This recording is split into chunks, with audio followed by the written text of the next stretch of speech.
Fala turma, sejam todos muito bem-vindos, esse é o canal Ótica do Dinheiro, eu sou David Guedes e eu tô aqui hoje para mais um vídeo do quadro Carteira do Milhão, esse quadro que muitos de vocês que acompanham o canal gostam bastante, né? Todo mundo que acompanha há bastante tempo já conhece o quadro e caso você ainda não conheça, eu recomendo você inclusive assistir os outros vídeos do quadro Carteira do Milhão, até para entender todo o contexto da nossa carteira. Mas é um quadro onde eu mostro toda a minha carteira de investimentos, na verdade é a carteira do canal, né? Não a minha pessoal, porque eu comecei uma carteira do zero justamente simulando a trajetória de um investidor, mais ou menos com um racional que eu teria desde o início nos investimentos, e aí trazendo aqui, conforme vai passando o tempo, para algo mais próximo do que eu tenho de fato de composição de carteira, de ideias de investimento. Óbvio que aqui dentro da carteira do milhão eu tenho alguns ativos diferentes dos que eu tenho na minha carteira, mas dados também os momentos diferentes da composição, é por isso que alguns ativos mudam, enfim, o histórico da composição muda também, até porque eu invisto já há muitos anos, há mais de uma década, então não teria como ter os mesmos ativos, os momentos são diferentes e tudo mais. Então, trazendo um pouco desse racional, eu falo sempre no quadro aqui sobre um panorama do mercado inicialmente, para depois trazer para a carteira de investimentos aquilo que eu estou tomando como decisão e por que eu estou tomando essas decisões nesse momento.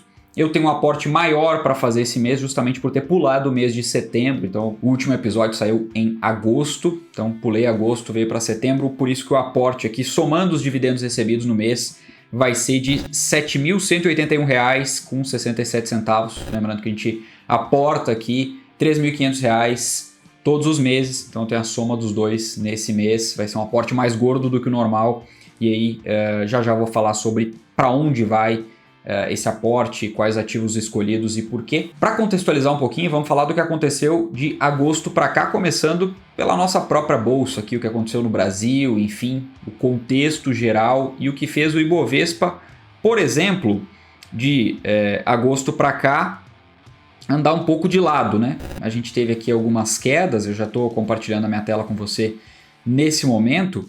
Então, a gente pegar aqui de agosto, mais ou menos a data da gravação do vídeo, né? Aqui dia 18, se a gente trouxer aqui para o último dia de pregão, são cerca de 1,53 aqui negativo, ou seja, a bolsa andou de lado, né? Só que a gente teve um movimento de um pouquinho mais volatilidade aqui entre os dias 22 e 29 de setembro, né? Isso aqui veio em pré-eleição. Depois a gente teve a eleição, dia 30 de setembro, um dia antes, né, da eleição, o pregão anterior à eleição. A bolsa subiu um pouco, estava lá na casa dos 110 mil pontos. E depois da eleição, foi lá para 116 mil pontos. Né? Esse movimento que a gente teve aqui, depois tiveram algumas outras altas aqui. Então, do dia 30 de setembro ali até o dia 6 de outubro, foram 6,84% de alta na bolsa.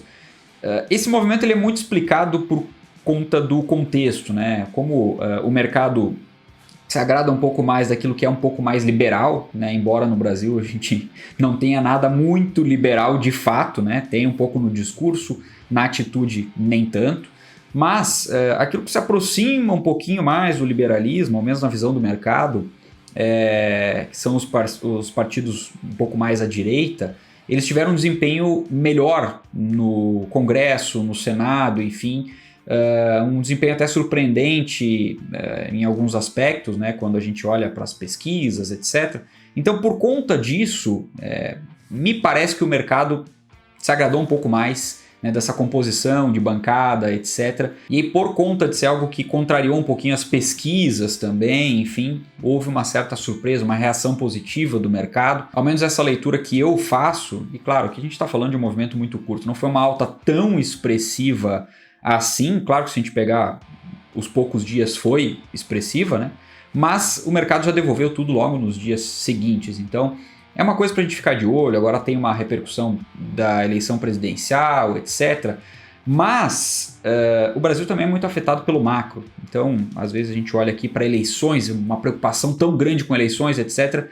Historicamente, se a gente pegar, por exemplo, depois da eleição lá de 2002, né, que teve uma grande volatilidade, mas nos outros anos de eleição, pegar pré e pós-eleições, a gente não enxerga uma volatilidade tão alta quanto muitas pessoas dentro do mercado esperam, por exemplo, né? Olha, se for para cá, a bolsa vai cair muito, se for para lá, a bolsa vai subir muito. O mercado não age exatamente assim, o que puxa um pouquinho mais é até o macro. E aí, por conta do macro, né, do cenário externo também, o Brasil vem sofrendo, né, falando especificamente do Ibovespa, a gente vem sofrendo aqui esses efeitos de bolsa americana caindo, bolsa chinesa caindo, enfim, sinais de retração que eu já vou falar na sequência. Então a gente teve sim bolsa andando de lado aqui no Brasil, performando inclusive bem melhor do que outras bolsas, como por exemplo, que eu vou abrir aqui já para mostrar, o S&P, né?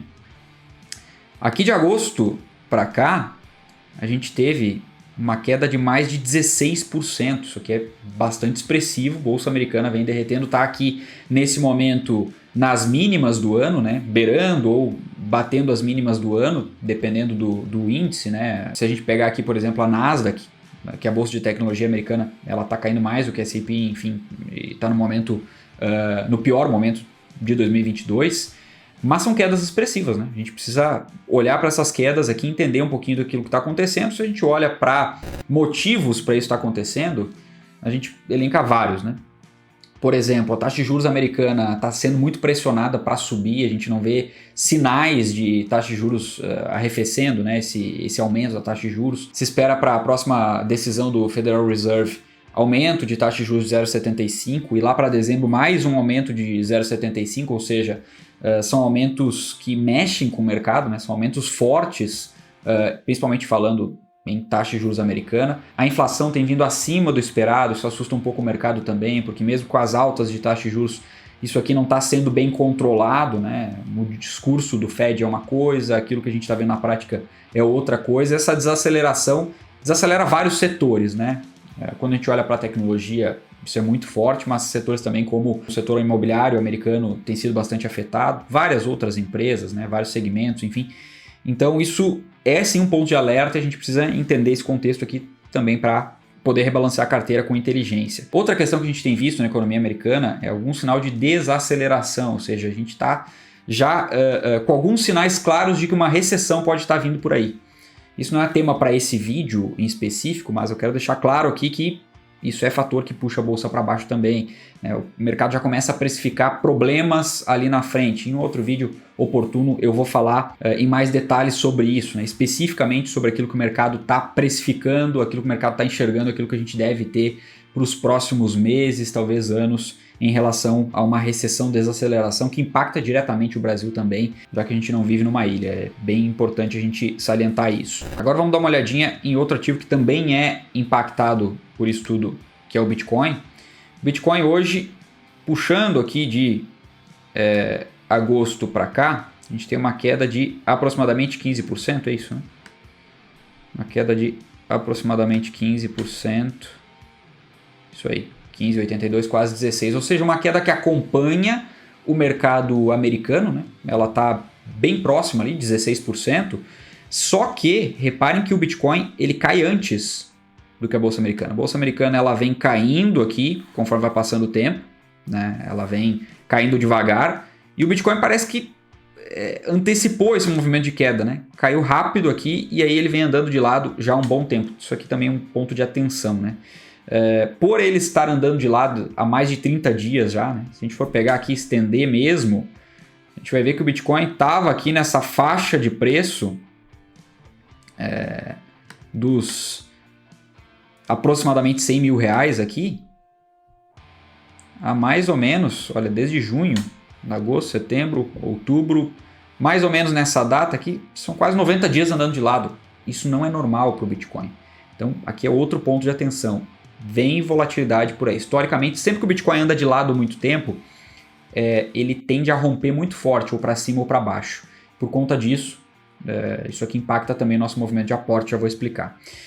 Outro ativo que a gente precisa olhar, na verdade eu trouxe aqui um ativo que, de certa forma, ele replica, ele mostra um pouquinho de como está a Europa, que é o Eurostoxx. Pegando aqui as principais empresas americanas, ele funciona como indicador aqui para a gente também.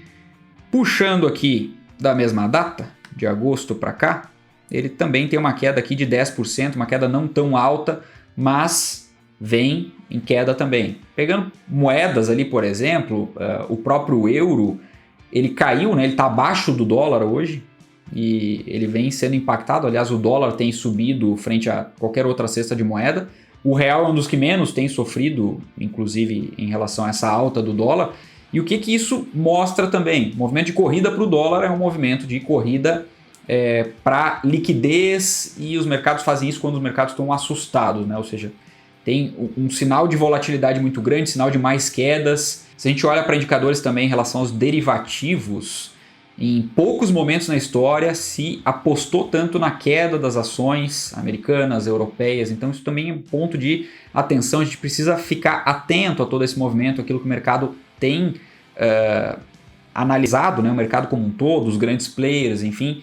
Isso está mostrando uma tendência de sequência de quedas, né? Se a gente olhar para gráficos também, a gente vai enxergar a mesma coisa. Então são muitos indicadores, mas o mercado é soberano. A gente não tem como cravar que o mercado vai seguir caindo ou não. Por isso que eu analiso também que, assim como a gente reparte os aportes, né? Faz um aporte aqui, depois no próximo mês faz mais um aporte, etc. Vai se preparando para isso e não dá all-in aqui. Eu não falo, poxa, eu vou apostar todas as minhas fichas agora que o mercado vai virar, vai subir. Daqui para frente eu vou comprar tudo que eu posso em bolsa americana. Não faço isso. E não recomendo que ninguém faça isso, né? Então, por conta dos aportes repartidos, é uma excelente oportunidade de comprar a bolsa americana bem mais barata do que ela estava 2 meses atrás, por exemplo, né? Quando a gente amplia isso para outros ativos de risco, né? De renda variável, Bitcoin, por exemplo, a mesma coisa. Então, isso vai balizar os nossos aportes aqui no mês, que vão ser nas seguintes classes de ativos. Eu já preparei aqui o sistema de alocação inteligente, fiz alguns ajustes, até para você entender onde é que vão os aportes, etc. Eu estou acrescentando aqui, vou passar a partir desse mês a um nível, uma camada a mais de diversificação aqui, porque eu acho que faz bastante sentido, que é um investimento feito diretamente no exterior. Eu tinha parte em dólar aqui para BDRs e cripto, né? BDR estava aqui com 23%. O que eu fiz aqui com os 10% que eu tirei? Joguei para stocks e REITs. O que são stocks e REITs? Stocks são ações americanas, aqui vão entrar ETFs também, né? Então tudo aquilo que compõe ativos em bolsa americana. E os REITs, né, que eu separo aqui porque eles são ativos ligados ao setor imobiliário, né? Então eu gosto de me expor através de ETFs, principalmente na bolsa americana, por eles distribuírem dividendos, por eles terem taxas ainda menores do que os ETFs aqui no Brasil.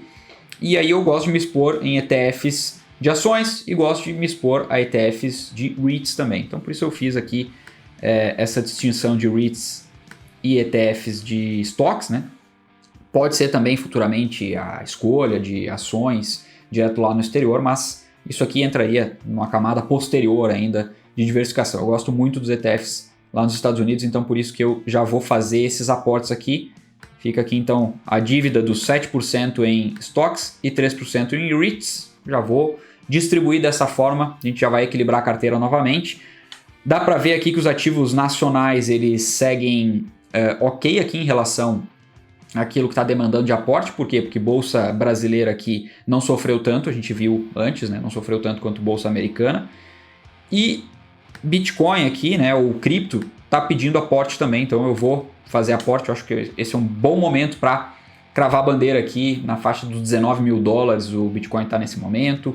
Então a gente não sabe exatamente para que lado vai a volatilidade. Eu acredito sim que o Bitcoin deva seguir a tendência e romper para baixo, mas pode ser que essa volatilidade surpreenda e ele rompa para cima. Então, por isso, eu vou comprar mais Bitcoin, porque eu já acho um excelente preço, olhando para longo prazo, $19 mil.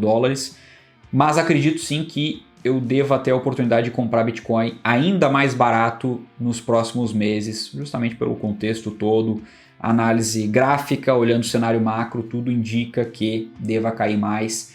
E analisando o histórico do Bitcoin também, como eu falei antes, essa volatilidade ela tende a aumentar agora, já que a gente está vendo um cenário de volatilidade menor no Bitcoin, está se comportando quase como uma moeda estável, né? Quase como uma stablecoin nesse momento. Isso a gente sabe que não é comum para o Bitcoin, né? Vem volatilidade aí, é isso que a história nos mostra. É isso que o comportamento como um todo do ativo mostra, e é por isso que eu vou me posicionar dessa maneira também. Então, o aporte vai ficar da seguinte maneira, separei já aqui no rascunho. Eu vou colocar R$3.000 em VUL, que é o ETF que replica o S&P 500, justamente aquele índice que eu mostrei ali, que pega as 500 maiores empresas americanas. Ele é exatamente o IVVB11, só que direto lá nos Estados Unidos, né? O IVVB11 ele replica a bolsa americana também, isso que a gente consegue comprar na bolsa brasileira aqui, eu vou comprar o VUL direto lá. Então é como se fosse um aporte a mais no IVVB11, só que a partir desse momento eu paro de investir via IVVB11, vou manter lá, não vou vender o IVVB11, poderia fazer isso, mas não faz sentido em relação à tributação. Vou manter ele e vou passar a fazer os próximos aportes direto lá no exterior. Vou comprar aqui também aproximadamente R$700 de VNQ, aproximadamente 700 de VNQI, que são os principais ETFs de REITs, que são empresas muito parecidos com os nossos fundos imobiliários aqui, né? Só que a diferença é que eles são mais empresas de fato do que os fundos imobiliários, que são fundos e não podem se alavancar aqui, a regra é um pouquinho diferente lá, mas vale a mesma coisa porque o objetivo é gerar renda, não exatamente mensal, mas com uma certa periodicidade através de ativos imobiliários. Eu pego aqui o VNQ, que ele vai pegar os principais REITs americanos, né? No lugar de eu selecionar eles individualmente, eu pego aqui uma cesta, um benchmark legal, tem uma taxa de administração bem baixa, o VNQ, e é o principal ETF de REITs lá na Bolsa Americana. Eu tenho também o VNQI aqui, que eu vou fazer aporte. O VNQI ele é muito parecido com o VNQ, só que a diferença é que ele pega ativos de fora dos Estados Unidos. Ou seja, são imóveis espalhados pelo mundo e aí a gente tem uma diversificação inclusive geográfica aqui, ambos a gente consegue comprar lá na Bolsa Americana. Então, basicamente eu estou colocando aqui R$1.400 em REITs, né? Em ETFs do setor imobiliário. Mais R$700 aqui eu vou investir em Bitcoin através da Binance.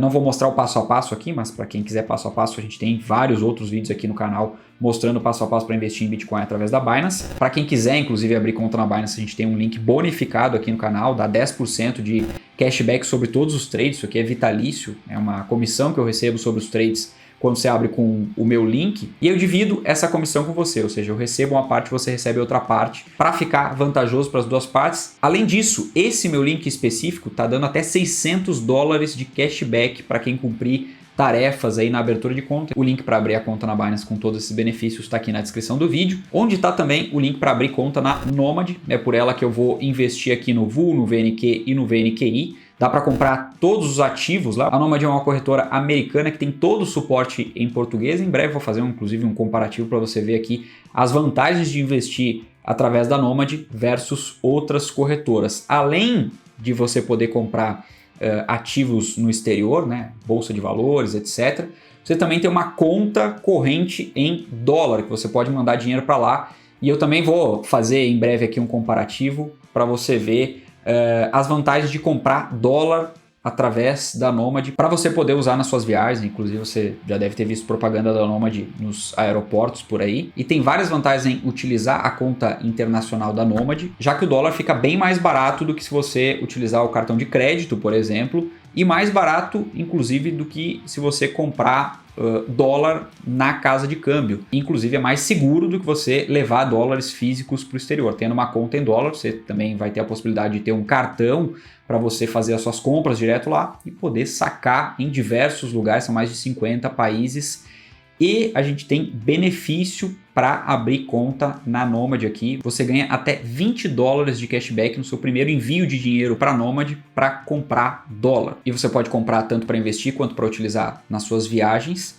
E esse cashback que eu estou falando de até $20, que são mais de R$100, equivale a 2% da sua primeira remessa em até 15 dias contados da data que você abriu a conta. Importante, para receber esse cashback, na hora da abertura da conta, vai pedir lá um cupom de indicação e aí nessa hora você coloca OTICA20, que é o cupom aqui do canal que vai validar esse cashback para você. Seguindo aqui, o restante do aporte vai aqui pro nosso caixa. Sim, vou reforçar o caixa, porque já falei para vocês que existe uma tendência da nossa carteira seguir caindo por conta do exterior, dessa tendência de queda geral dos ativos de risco. Então a gente coloca um pouquinho em renda fixa justamente para poder aproveitar um pouco melhor esses movimentos possíveis. Se eles não ocorrerem, o nosso caixa está rendendo bastante, está rendendo o CDI, ou seja, acima da inflação nesse momento, então não tem peso para carregar o caixa, diferente de outros momentos onde a taxa de juros estava muito baixa e aí sentia um certo peso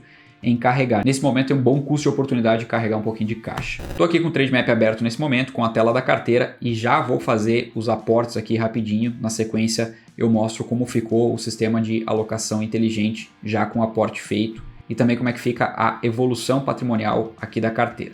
Bom, tá feito aqui então, pessoal, pelo Trade Map, já fiz todas as compras, 1,7 cotas do VUL, 1,7 cotas do VNQ, 3,5 cotas de VNQI, 0,007 Bitcoin e o restante R$ 2.140,61 aplicados no CDB de liquidez diária, ou seja, foram para caixa. Vamos dar uma olhadinha agora em como é que ficou o sistema de alocação inteligente como um todo, que está aqui. Como foi um aporte maior, obviamente ele iria desbalancear alguma coisa, desbalanceou ações aqui, então muito provavelmente eu tenha que comprar alguma coisa de ações brasileiras no próximo episódio, mas tirando ações aqui, ficou mais ou menos equilibrado, né? Agora sim a gente tem stocks e REITs. O meu caixa aqui, é importante falar, subiu um pouquinho, está em 85% do que eu tenho em ações nesse momento. E agora finalmente eu cheguei mais perto da meta aqui de reais e dólares. Era para ser aqui um 70-30, a gente até ultrapassou um pouquinho em dólar aqui, mas tá ótimo assim, tá excelente. Minha carteira pessoal ela tá bem próxima de 50-50, só para você ter uma ideia aqui de como é que eu penso a coisa.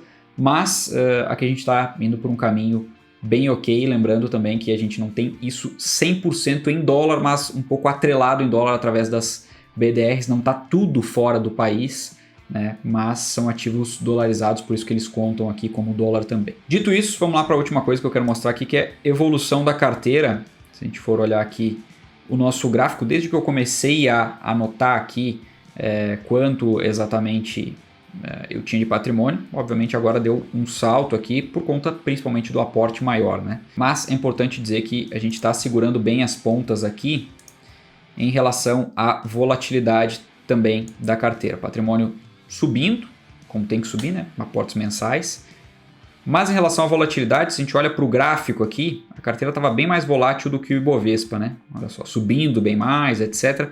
E agora, repara aqui nessas últimas quedas do Ibovespa, quedas e altas, a carteira se comportou de uma maneira bem mais comportada, com perdão da redundância, né? Ela caiu menos, subiu menos também, ou seja, a gente está vendo uma volatilidade menor aqui na carteira, dado o rebalanceamento dela, né? Como ela está protegida aqui, parte em dólar, boa parte em renda fixa, aquela coisa toda, e a gente está excluindo daqui o caixa, senão a volatilidade estava ainda menor. E quando a gente olha aqui para os percentuais, felizmente, por muito pouco, isso aqui deve em algum momento reverter, principalmente no momento de baixa aqui, mas ainda está ganhando de tudo aqui a carteira, né? Está ganhando do Ibovespa, está ganhando do CDI, são 17,11% a carteira em todo o período, 14,52% Ibovespa e 14,59% o CDI. Eu gosto de um retorno maior do que esse, né? Eu espero um retorno muito maior do que esse, mas a gente precisa analisar o contexto também, porque a gente está vivendo um mercado de baixa, um momento de baixa expressivo, e só o fato de, nesse período todo, estar acima do CDI já é bastante significativo, acima do Ibovespa também, dado que a gente tem um peso forte em cripto, por exemplo. Vocês viram aqui que todo o nosso investimento no exterior aqui, ele caiu muito mais do que o Ibovespa nos últimos meses, então a carteira tem segurado relativamente bem, dada a diversificação que a gente tem, e eu sempre busco aqui gerar um alfa no longo prazo, né? No curto prazo tudo pode acontecer, como eu falei, muito provavelmente a carteira deva cair abaixo do Ibovespa, abaixo do CDI nos próximos meses, porque a gente está vivendo um momento bem volátil mesmo, mas na retomada do mercado meu objetivo é ficar bem acima do Ibovespa e bem acima do CDI. É isso que eu vou buscar e é isso que eu espero que você, acompanhando o canal aqui, consiga ver e tirar as devidas lições. Bom, dito isso, eu fico por aqui. Se você ficou com alguma dúvida, deixa aqui nos comentários. Eu faço questão de responder todos eles, sempre. Espero te ver no próximo vídeo. Já vou deixar uma sugestão aqui na tela. Um forte abraço e até lá.